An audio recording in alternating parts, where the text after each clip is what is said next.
So here I am doing a road trip as a solo parent, which is crazy, with my 2 teenagers. We left super early, drove all day and stopped at a free camp for the night. And then the next day we stopped at St. Lawrence Wetlands. And then it was on to Airlie Beach for lunch. And we just enjoyed the sun and the warmth, and it was such a cruisy, laid-back place. I honestly think I could live at Airlie Beach. We had a quick stop at Cardwell, which is where it really feels like it starts to get tropical, and by this point the kids are pretty excited. Then it was a night at the Paluma Range, which is near Townsville. We visited this gorgeous waterfall at Little Crystal Creek, and some people braved it and had a swim in the cold water. I think they just must be acclimatized, like I didn't get in, neither did the kids, which is a bit surprising. And down the bottom is Big Crystal Creek, where you can camp, which is where we actually did camp. It's just a gorgeous little area, stacks of bird life, loads of white-browed robin, if you're into the bird life. And we generally just hung out and relaxed. The third night we arrived at the Tasman Holiday Park, which is quite a nicely situated park. It's just 10 k's out of Cairns, and as you can see it's got a gorgeous backdrop of the mountains there. And if you get a chance to get down to the Cairns Esplanade, you will be very much entertained by this guy. He definitely knows what he's doing.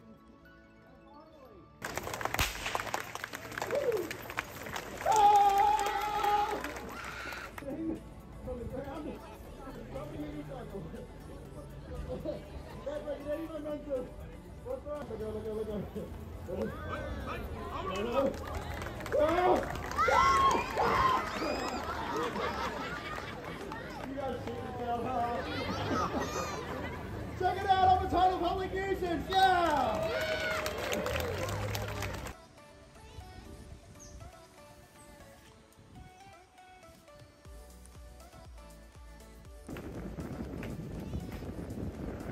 Yep.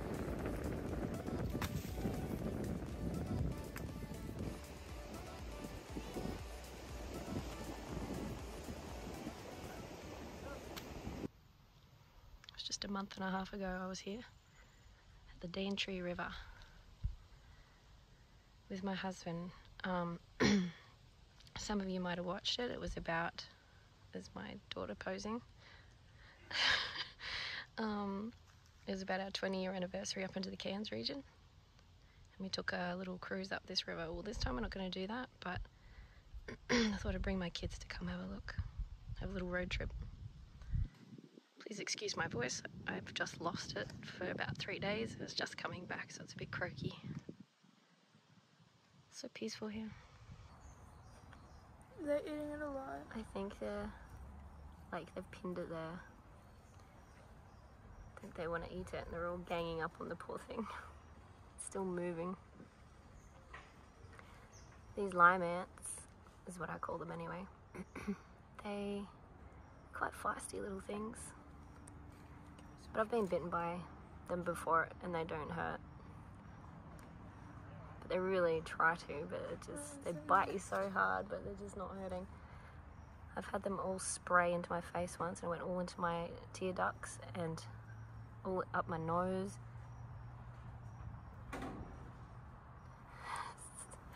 Don't. And yeah, it just was so citrusy. They squirt, see how he's got his butt up?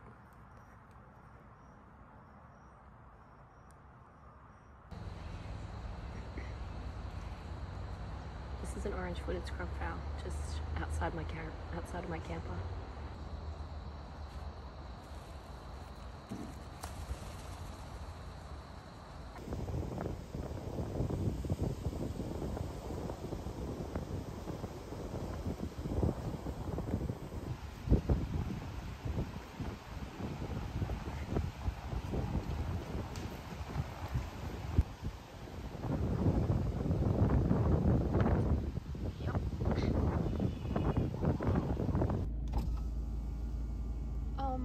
Two cassowaries on the road.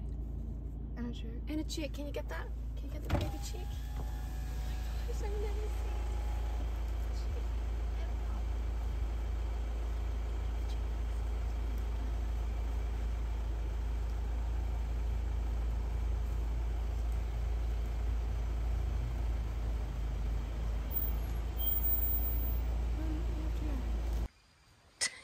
so crazy, just walk.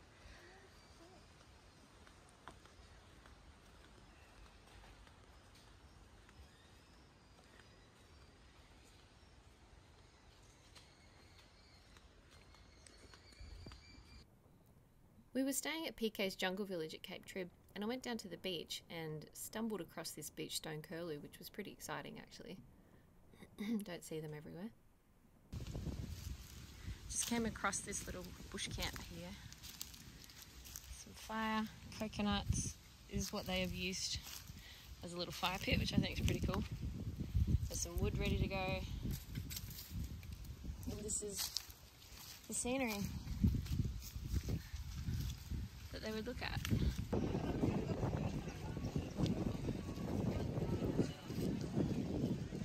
There's our boat.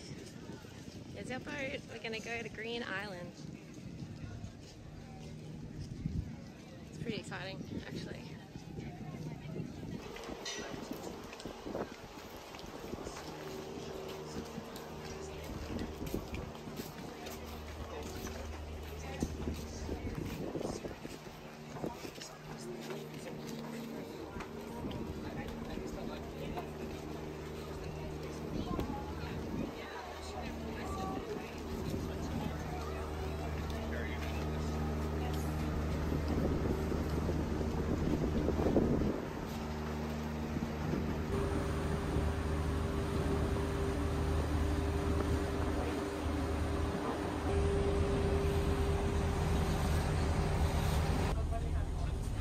Safety reasons, whilst the vessel is in motion, we will no longer be serving tea and coffee. Thank you for your attention.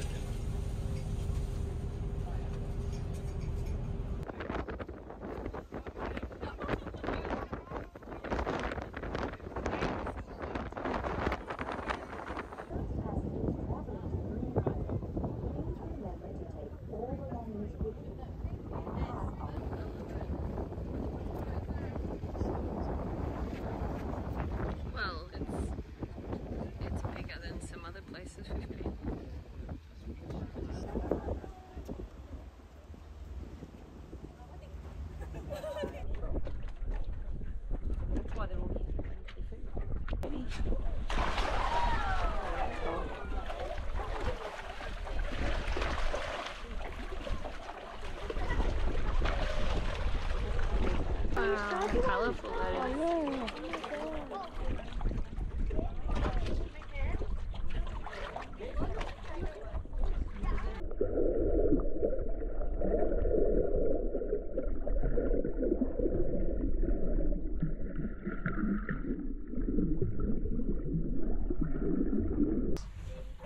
Sea leaf trevallies can get up to speeds of about 60 kilometres an hour when they're chasing down their food. And they're also able to see about 2 metres above the surface, allowing them to track down their prey, even if it jumps out of the water to try and get away. Been about 170 centimetres long, weighing almost 80 kilos. We also have our spangled emperors down there. They're the ones with the longer faces and the blue and gold scales.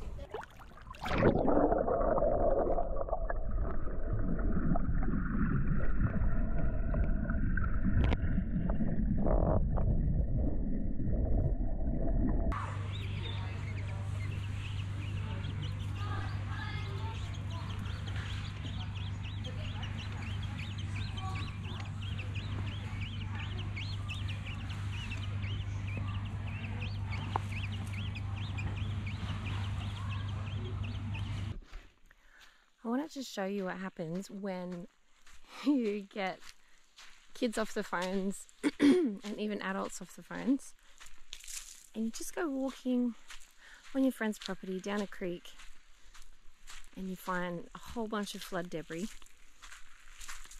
So you decide to construct a cool little shelter that you're really proud of, with a cool little fireplace. This just took us, I don't know, probably an hour to do. And we've got all flood debris down on the excuse me, we've got flood debris down on the right hand side, on the left, and we've just allowed that to be our wall, obviously. And then on top we've just put as you can see, layers of sticks and branches that have been washed here from the floods and just overlaid it with some paper bark. That's it from the back. It looks a bit sort of messy. But yeah, isn't that cool? I just wanted to video this before the fire went out because I really don't think it's gonna last. But I managed to get a fire going, which is pretty amazing for me. And there you have it. There's our little shelter that we made with a fire burning. So, I don't know, if you're with your kids, you're traveling, and they're just sitting on the phones too much. Not that everyone has just a dry creek bed nearby with like paper boat trees and flood debris, but just be creative, get out there and see what you can construct with your kids. Because surprisingly enough, they'll come up with some pretty amazing ideas once their creativity juices start flowing in their mind. So there you go. If it's throwing that much stuff, I'd reckon it's the ECU that's gone. Yeah. And once I had a drive, I said to Kirri, it's electrical. I'm almost certain.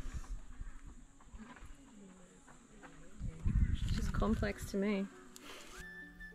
So just to follow on from what's going on under the bonnet there, long story short, my ABS sensors on the back wheels were stuffing up, and because I drove for so long like that on my trip up north and back, more and more sensors on every description level just were affected, and they just started popping up on my dash. I lost power to the ute and my turbo stopped working, so I couldn't even go up hills properly with my slide-on camper. And the whole ute basically just went into limp mode for about almost 1,300 kilometers from home, which is about 15 hours driving time that I still had yet to do. So it was a little bit stressful with 2 kids. But amazingly, I had some friends that normally live where I am, and they happen to be up in Townsville, and they know more about cars than I do, and so they helped me sort out a lot of my issues. And they also were very willing to go in a convoy together with me and the kids to make sure that I got home, and that was such a blessing. And after much prayer, we did make it home. So it turns out, with a very quick fix of the ABS brake sensors, which I installed myself after my husband Caleb showed me how, I actually felt quite accomplished. There was also a faulty connection to the alternator, which also killed my battery at another point near Tully, but that's another story. But the good thing is I finally got home. So thanks heaps everyone for watching and listening to my ramblings at the end here. For our next adventure, I'm basically going to play a bird tour guide to a good friend of mine on a very quick 5-day trip from Wollongbar out to Burke to Gundabooka National Park, just so she can try and find a whole bunch of bird species, inland specialists that like to be out there, and then to Cobar and then home again. So don't miss the next episode. See you later.